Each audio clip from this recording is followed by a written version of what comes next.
I've never posted to Reddit before. This is my first time. My brother suggested I tell my story here. I'm a 33-year-old white female from Los Angeles. 3 years ago, my boyfriend and I, as planned for 5 years, turned 30, sold everything we owned, including my car, took his Trailblazer and decided to just travel around the States and Canada. I guess you could call us backpackers, as we tend to chase good weather, find a state park, and backcountry hike into the wilderness for days at a time. My brother likes to joke that we are, quote, anti-establishment hippies. We don't necessarily live off the grid, but between the two of us, we have one prepaid phone we use for emergencies or checking in with family and friends, and one MacBook which I use for work. I'm a freelance writer and content creator, and I'm on retainer with a robotics company. I mostly write boring white papers or web content. The whole point of our living situation is to live debt-free and have as few bills as possible. I only use free Wi-Fi, so 1 to 2 times a week we have to go to a city with a Starbucks. This background info is only important so you know more about who we are and how simply we live. Neither of us is involved in social media, and know very little of Reddit or Instagram or use any apps because our phone isn't a smartphone. We don't even text. Last summer we decided to do some backcountry hiking in Arkansas. It's one of those states you don't really ever hear about other hikers visiting, but we read that it had some beautiful nature landscapes. The rules of this particular park were pretty lax. We didn't need a permit. There was a few basic laws and guidelines, but there was no check-in needed. We had all the basics and had planned to do a 6-day hike, 3 in, 3 out. The whole time we were out there, we didn't see or hear another soul. But on day 1, we were prepping to move off trail and find a camping spot as it was getting near dusk. Half a mile off the trail is usually pretty standard for us. We took what looked like kind of an animal trail, and about half a mile out we saw a green 2-person tent. It was almost camouflaged in the foliage, so we came on it almost by accident. Some backpackers prefer privacy, others are more social. We're the more social type. We had some great experiences camping near other backpackers, sharing stories, food, and a joint or two. We were around 30 yards away from this tent. It was zip-closed, so my boyfriend shouted a greeting to make our presence known. No movement and no sound. We assumed Green Tent Guy either wasn't around or didn't want to be bothered, so we started off in a new direction to get some distance between us. We camped, never heard a peep. We moved along the next morning, completely forgetting about Green Tent Guy. That is, until nearing the end of day 5 on our trek back. We were again looking for a spot to camp off the trail when we came upon the green tent again. This isn't that unusual, but normally backcountry hikers kept moving, so we really weren't expecting it. This time the tent flap was open, so my boyfriend yells his greeting again, but nothing. My boyfriend wanted to go check it out, saying it's weird and maybe somebody's hurt. I didn't like the idea from the get-go, because even though we hadn't had any bad experiences personally, we've heard enough stories from other backpackers about hermits and mountain men that want privacy, carrying guns, etc. But my boyfriend assured me we'd be fine, and if all else fails, offer him some weed to keep the peace and we'd just go on our way. As soon as we got within 20 yards of the place, the smell of decomposition is intense. My boyfriend has been hailing his greeting over the last 20 yards, and once the smell hits him, he stops and turns to me and says, "What if we find a dead body?" My skin crawled. I was immediately afraid. I've never seen a dead body before, and I don't want to. The closer we got to the tent, the worse the smell got. I knew for sure we were going to walk in and see some old camper's rotting corpse. What we found was worse than that. Outside the tent was a dead doe's legs, all 4 of them, covered in flies. It looked like the legs had been cut most of the way, and then ripped off the rest of the way. It was a mess. Inside was the body and head of the deer, but the middle portion was swaddled in a blue fleece blanket that was blood-soaked at the bottom where the legs used to be. It was lying on its side, bottom facing the tent entry. The tail had been cut off, and the anus and vagina was covered in dried blood and a gape, like something had been penetrating it. The same with its mouth. The bottom portion was bent down at a scary, broken-looking angle. There was a dirty, almost empty clear bottle of Jergens baby oil, and a stained green and white fringed kitchen towel. That was it. The tent was open, so we could see everything without having to go inside. Not that we would have anyway, because at this point, the smell was almost debilitating. I immediately started crying and begged him to go. All he could muster was, "What the fuck?" And we turned and ran. We ran to the trail and jogged down it as far as we could go until dusk was fully on us, and we had to set up camp. We didn't go very far off the trail, and neither of us slept. We didn't start a fire or use headlamps after full dark. We just sat up whispering to each other, going over and over what we had just seen. Every little noise startled us. It was like our brains were on red alert. I kept thinking any moment a dead deer rapist would come back to his tent, see our footprints or something, know we were there, and track us back to our tent. I've never been so scared in my entire life. Just before dawn, we tore down and started out. My boyfriend stopped at the ranger station on our way out of the park to report what we had seen. The ranger was a young guy around our age, and he looked as freaked out by our story as we were telling it. He wrote most of it down, and my boyfriend showed him on the map approximately where it had been. He asked us if we knew how the deer was killed, and at that point we hadn't even thought about it. We just assumed it had been shot. But because of the blanket, we didn't see a wound. But we weren't exactly giving it an autopsy either. We've since shortened our backcountry hikes to a maximum of 4 days. We've also been a lot less eager to call out to other campsites, and have never approached another unmanned tent again.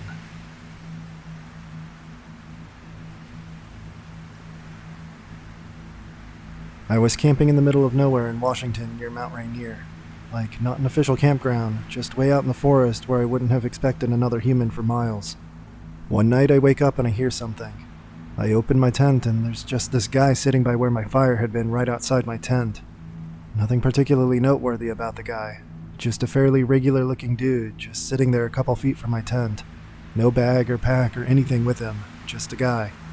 He saw me open the tent. His eyes got huge like he had just seen a ghost, and he took off.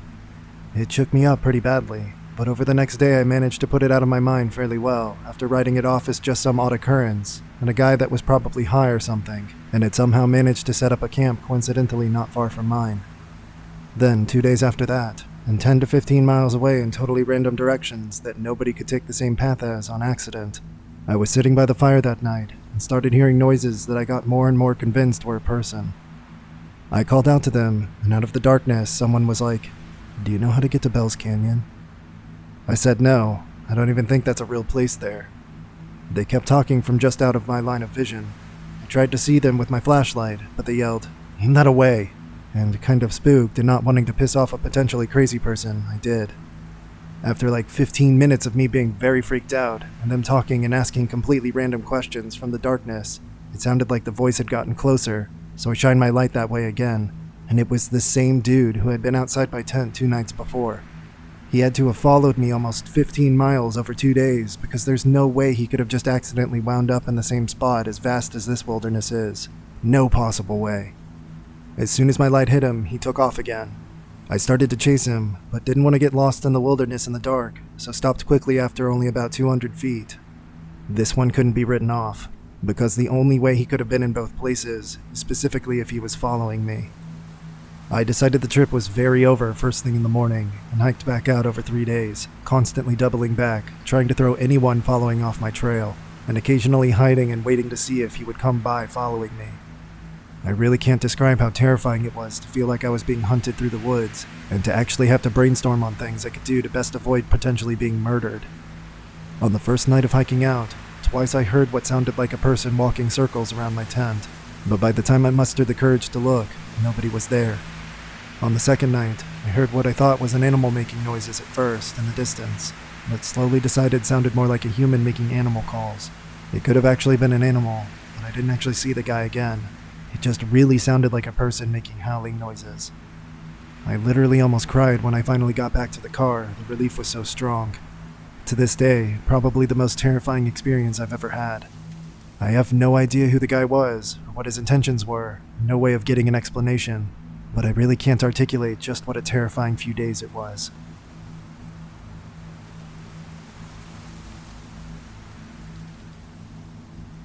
Here's some backstory. I'm from Australia and lived there during this event. At the time, my girlfriend, now wife, lived in another country, but was visiting me over Christmas break. I lived in a big city, which if you drove about an hour in any direction would either lead to another city or beautiful nature. My friends and I decided to take my girlfriend at the time to see some of this beautiful nature, and decide on a national park about an hour and a half away from where we lived. This place is definitely no sort of secret location. It's very well known, but there are a ton of different areas to it, all with different rural and windy roads taking you to various areas of the park. We'd gone in 2 cars, my friends in one, me and my girlfriend in another, to have some time together. We finished out the day of hiking and were heading home down one of the less common roads. I remember seeing this really beat up old 70s sedan with a wild looking dude in the driver's seat drive past us in the other direction. This wasn't uncommon, as there are a lot of smaller, less economically sound towns scattered around the area, but for some reason, him and his car stood out. My girlfriend noticed this as well. About 200 meters further down this very windy road, it was a pull-off area. Just a small semicircle of gravel you could pull off to look at the views toward the ocean. There was a camper van belonging to a company that mostly rented out colorful vans to backpackers parked there, with a woman standing in front of it. As soon as she sees us, she jumps out onto the road and flags us down. Now, I've read enough of these subs to know pulling in and helping her on a quiet road might not be the safest idea, but back then I hadn't, and my friends were in the car directly behind us. Luckily, she wasn't the person I didn't want to meet.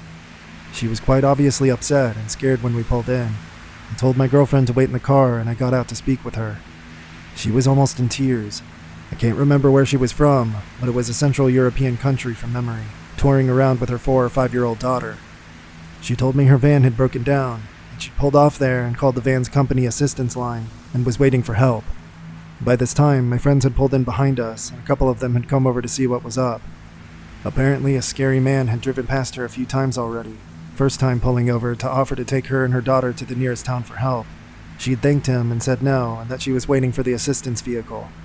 He left, but then kept driving past every 10 to 15 minutes in opposite directions, slowing down and looking at them, then driving off. She begged us to stay with her while she waited for the assistance vehicle because the guy terrified her and her daughter. I agreed. My friends, being the awesome people that they are, decided me and my girlfriend were enough and they ditched us. Thanks, guys. We had been staying with the woman a little while, before the car my girlfriend and I had seen earlier drove past kinda slow, coming the opposite way we had seen him the first time.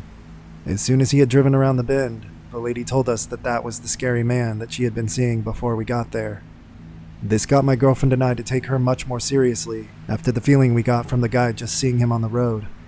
A few minutes later, he came back from the other direction and pulled into the parking area.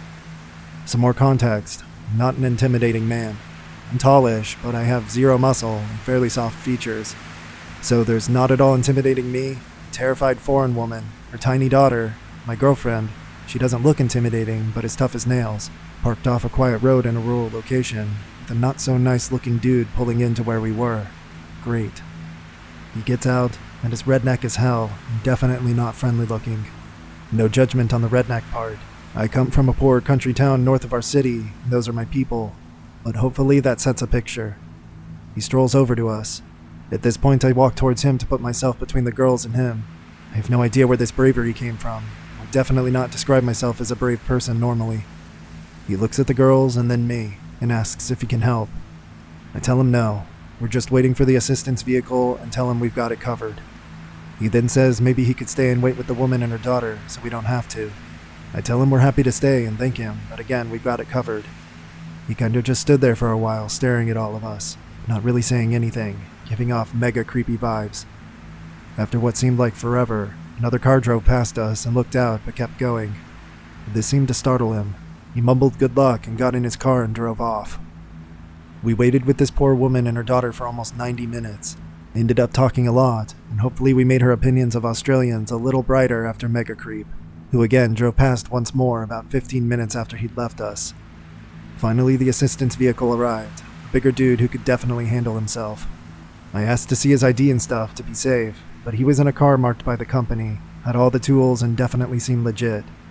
We gave the lady my number and asked her to text me when she was off safe. She was so grateful to us for staying with her for such a long time. It made me feel good that even if this dude was just a weird-looking, awkward country guy that didn't mean harm, was just really trying to help, we had still made her feel more comfortable in a strange country. I don't think he was, and definitely believe he was up to no good, but you never know. I did end up getting a message from her saying she was safe, so everything ended well. But creepy mountain dude, let's not meet again.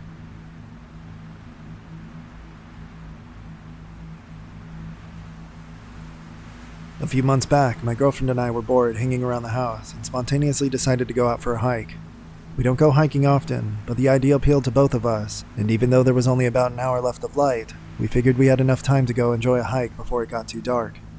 We quickly fill up our water bottles and put on the best walking shoes we had, and we were out the door, driving up into the mountains. Around my area, there are many hiking trails, with the variety of trails increasing as you go up into the mountains. We tended to stay around the base of the mountains, in the occasional case of us hiking, where most people would still be walking. But we wanted to change things up and progressed further up into the mountain road to a trail a friend of mine had mentioned. We kept in our mind our time, and we figured we could hike for a bit and simply enjoy the new environment for us and finish up before it was too late. We arrived at the trailhead and see that there are no cars left along the road where the trail commences, but didn't think much of it due to the time. We still had a good 45 minutes until dark, so we continued on. We start walking down a fairly steep hill that then recoups the elevation at the bottom with an equally steep hill that you have to ascend. We reach the top, and then it's smooth sailing from there. We see a lone coyote off the trail a ways off, and some rabbits, and I made a quip about how those rabbits might need to be careful with that coyote lurking around. She playfully hit me for that one. Approximately less than a mile into the trail, we see a large, fallen tree that made a bridge over a dried riverbed and decide to take a rest, climb around on it, and take some pictures. We're there for about 10 minutes and then resume hiking. We continue on the trail for a short distance until she hears a rustle in the trees behind us. We stop, mildly spooked due to the assumed size of whatever made that rustling, but continue on briefly before she decides that she's done and that we need to head back to the car. It's twilight now, so I agree with her and we turn back around. When we make it back to the fallen tree, my shoe had come untied, so I used the trunk to fix my loose laces and look behind us for the first time on the hike. Uncharacteristic for me, but hey, I was having fun, why be paranoid? I see a person, dressed entirely in black with their hood on, that was a significant distance behind us. They were walking at a slow, even pace. It wasn't really something out of the ordinary, so what if they're wearing black and they had their hood on? I wear black most of the time, and it's cold out. I shouldn't make assumptions. This does trigger me to be more alert, however, and I inform my girlfriend of this person's presence. It's now dusk. We continue on at an intentionally faster pace, and go through a winding section of the trail, and I lose sight of the person. When we come around the final bend of the section, I figured that they're far behind us and that there's nothing to worry about. Sooner than later, the person is behind us again, but much closer, probably 50 feet in comparison to 100 feet before. And we had increased our speed, so this alarmed us. We briskly walk around another bend, and as soon as we come around it, we book it. It seemed to be a natural reaction on both of our parts, as we just started running without a word said to initiate it. We're nearing the trailhead now, with only the hills to deal with. We catch our breath for a moment, and I turn around again. I see the person seemingly halt a sprint upon noticing me looking back, as if they were trying to uphold the illusion of simply walking. At this point, I shout, "Go!" and we sprint down the hill. What little light was left struggled to make its way down through the dense trees surrounding us, and the steep hill proved challenging to run down without a clear path to be seen. We both stumbled down the hill, almost falling multiple times and slamming our feet onto rocks and loose brush, but we didn't fall and we didn't look behind us. We make it to the bottom, but must continue up the initial hill, and then we've made it out. We persevere up the incline and make it back to our car. I briefly breathe in relief as I start my car, heart pounding and adrenaline racing. As I reverse onto the road, the person emerges at the trailhead, apparently breathing heavily. We finally get a glimpse of him. His hood had fallen off his head, exposing his pale complexion and dead eyes that were only illuminated by a single lantern at the start of the trail. He was holding something in his hand, but it was too dark to see, and I wasn't interested in sticking around to make out the object. I shift into drive and accelerate as fast as my car could muster, leaving him behind in the dust of the empty side of the road.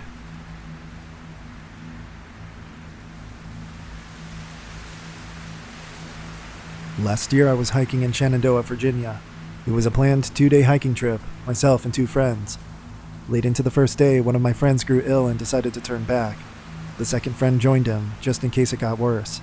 They told me to go on, and seeing as I had been looking forward to this trip, I did. As evening approached, I came upon a clearing in the forest. On a table, surrounded by tools and several cans of spray paint, was an elaborate dollhouse. It was large, perhaps 3 feet tall. Its walls and windows were open, as if it had just been built and was drying. That lingering smell of spray paint still hung in the air around it. On the back of the house, a photo had been affixed. It was a family picture, old, perhaps taken in the 80s. Everyone in the picture looked very uncomfortable, like they didn't want to be taking that picture, or were forced to. Not scared, just uncomfortable. I left it, and continued on so that I might reach my planned campsite by nightfall. The wind had picked up considerably. In the distance, I heard a branch give and fall, crashing to the floor and startling me. I found my campsite, but was still a bit unnerved by that dollhouse in the middle of nowhere. I realized I didn't want to camp out in the open where whoever was working on it might stumble upon me. I had one of those little one-person tents that stand just tall enough for a person to lay down in. I set it up behind a thick stand of brush, one side blocked off by a tall stand of rocks. I was really glad for this, because not only was I hidden now, but the rocks effectively blocked the heavy winds, which had now turned cold as the frigid air tumbled down from the mountains at night. The sound of the wind-churned forest was relaxing, and I think I fell asleep almost right away. Have you ever been awoken by a loud sound, and you're unsure of what it was exactly, but some remnant of it echoes in your mind for a moment after waking? That's what happened to me sometime later, in the pitch dark. I had the sensation that someone was near. I listened intently, trying to hear over the wind. I heard a man's voice somewhere in the distance, harsh, rapid, then becoming softer. He was too far away for me to discern what he was saying, but close enough that I could hear his inflections and cadence. It sounded like a crazy person scolding himself, then his voice becoming softer, answering. As I listened, his voice grew louder and louder, until I could hear his clumsy footfalls crashing towards me. He walked by where I was camped, just several feet away from the brush that concealed me. By now my eyes had adapted somewhat to the pale moonlight, but I still couldn't make out anything more than a large, massive shape. He was probably about 6'6", heavily built. He was carrying something long beneath his arm, a rolled-up tent, I guessed. He was angrily talking about someone's face and how it haunted him. His voice then became childlike, and his conversation with himself turned to the topic of cheese and crackers. This dude was clearly off his rocker, that or high on something real good. After a moment, he continued on, his voice receding until I could no longer hear him. I slept very little that night afterward. At first light, I booked it back the way I came, back to town. I noted that the dollhouse was no longer in the clearing when I passed back by. Whoever that stranger in the night was, I'm glad we didn't meet.